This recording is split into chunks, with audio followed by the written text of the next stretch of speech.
Hello दोस्तों, हम बात करेंगे आज दिल्ली के संपूर्ण इतिहास की, जिसके लिए एक पुरानी कहावत मशहूर है, जो दिल्ली की गद्दी पर बैठेगा वह पूरे हिंदुस्तान पर राज्य करेगा।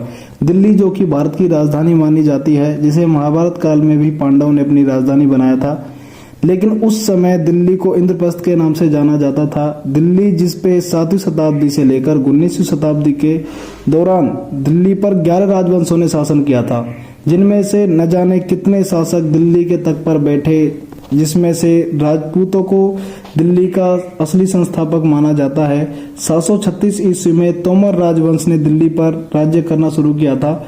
आनंदपाल तोमर दिल्ली के सबसे पहले राजा बने थे। इन्होंने दिल्ली में लाल कोर किले का निर्माण करवाया था, जिसके आसपास दिल्ली का पहला शहर बसाया गया था। इसी किले को इतिहासकार अबुल फजल ने किला राय पिथौरा का नाम दिया था। और आनंदपाल तोमर दिल्ली में आयरन पिलर भी लेकर आए थे, जो कि आज कुतुब मीनार कॉम्प्लेक्स में स्थित है। करीब 400 साल तक दिल्ली में तोमर राजवंश का शासन रहा। तोमर राजवंश के राजा आनंदपाल के पोते पृथ्वीराज चौहान ने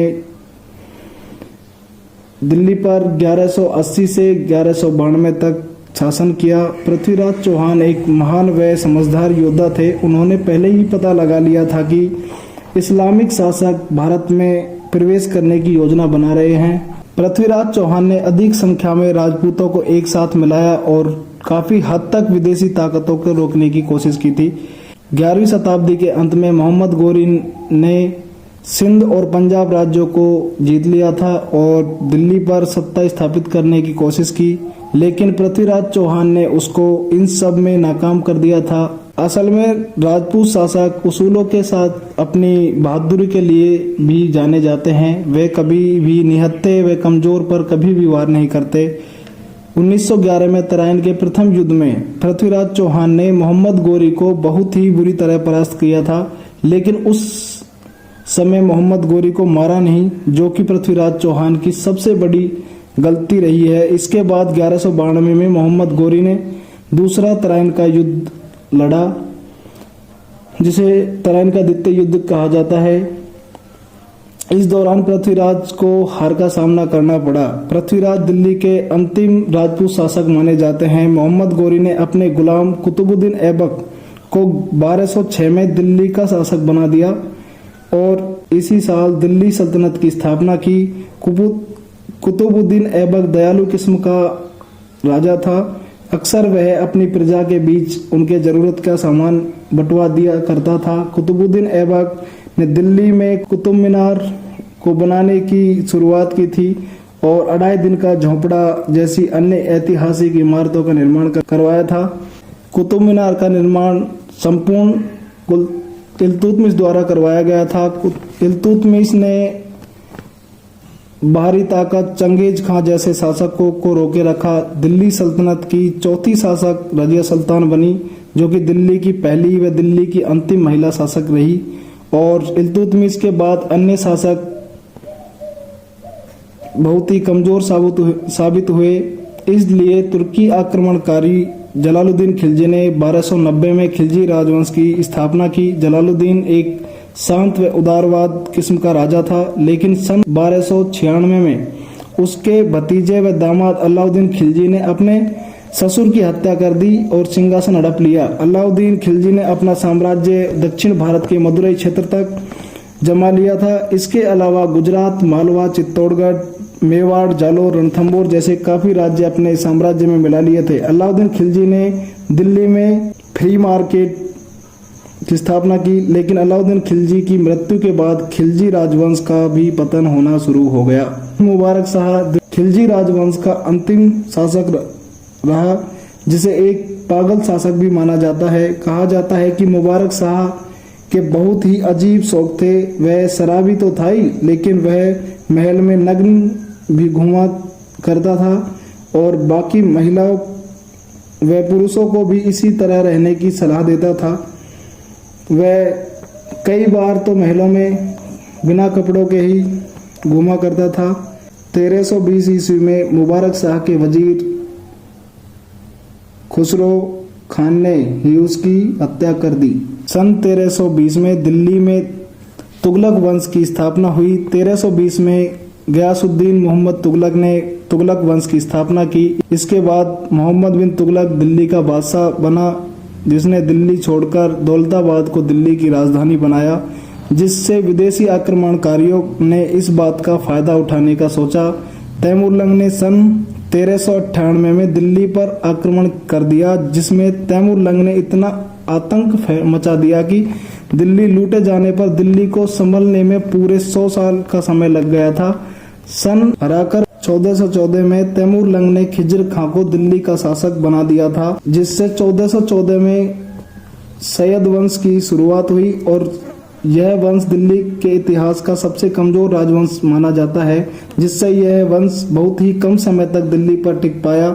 सैयद वंश के अंतिम शासक आलम खां को हराकर बहलोल लोदी ने 1451 में लोदी वंश की स्थापना की और दिल्ली को व्यापार का केंद्र बनाया। इस वंश का दूसरा शासक सिकंदर लोदी बना, जिसने आगरा शहर बसाया।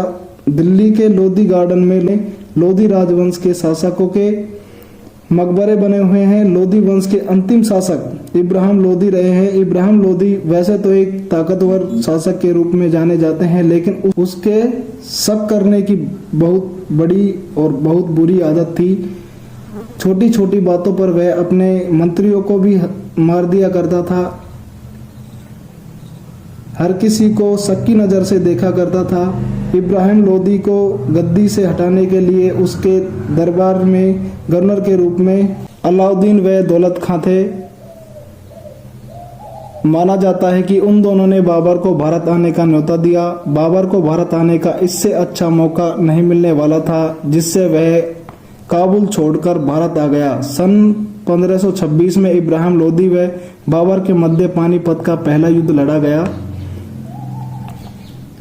जिसमें बाबर की जीत होती है और जिसकी खुशी में बाबर ने प्रजा के बीच चांदी के सिक्के बंटवा दिए।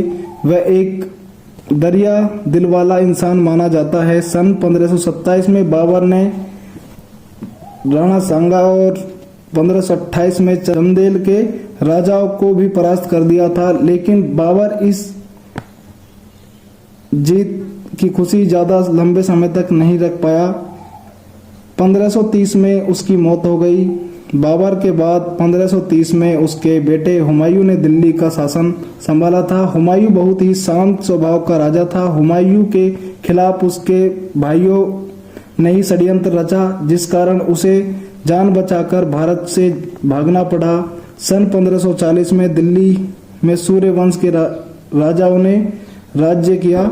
शेरशाह सूरी सबसे पहले बाबर की सेना में एक सैनिक था, लेकिन बाद में हुमायूं की जगह वो दिल्ली का बादशाह बन गया। अपने छोटे से शासन काल में शेरशाह ने सिविल व मिलिट्री की शुरुआत की। भारत में रुपया भी शेरशाह ने ही चलाया था, लेकिन सन 1556 में भारत पर आक्रमण करता है और पानीपत के दूसरे युद्ध में विजय प्राप्त करता है। इसके बाद लगभग 300 वर्ष तक मुगलों ने दिल्ली पर शासन किया, जिसमें हुमायूं के बाद अकबर, जहांगीर, शाहजहां और औरंगजेब ने भारत पर राज्य किया। मुगल शासकों के समय में भारी आक्रमणकारियों ने भारत को लूटना बंद नहीं किया। नादिर शाह, अहमद शाह दुर्रानी जैसे शासकों ने भी भारत पर कई बार आक्रमण किया। न जाने कितनी धन दौलत यहाँ से लूट कर ले गए। सन 1500 के बाद मुगल साम्राज्य कमजोर पड़ने लगा और 1857 के बाद दिल्ली पर ब्रिटिश का साम्राज्य हो गया और सन 1947 में आज़ादी के 5 साल बाद 1952 में चौधरी ब्रह्म प्रकाश दिल्ली के प्रथम मुख्यमंत्री बने। दिल्ली से ही पूरे देश का नियंत्रण रखा जा रहा है। दोस्तों, यह है दिल्ली के इतिहास की कहानी। दोस्तों, अगर हमारी वीडियो पसंद आई हो तो चैनल को सब्सक्राइब करें, वीडियो को लाइक करें और कमेंट करें, शेयर करें।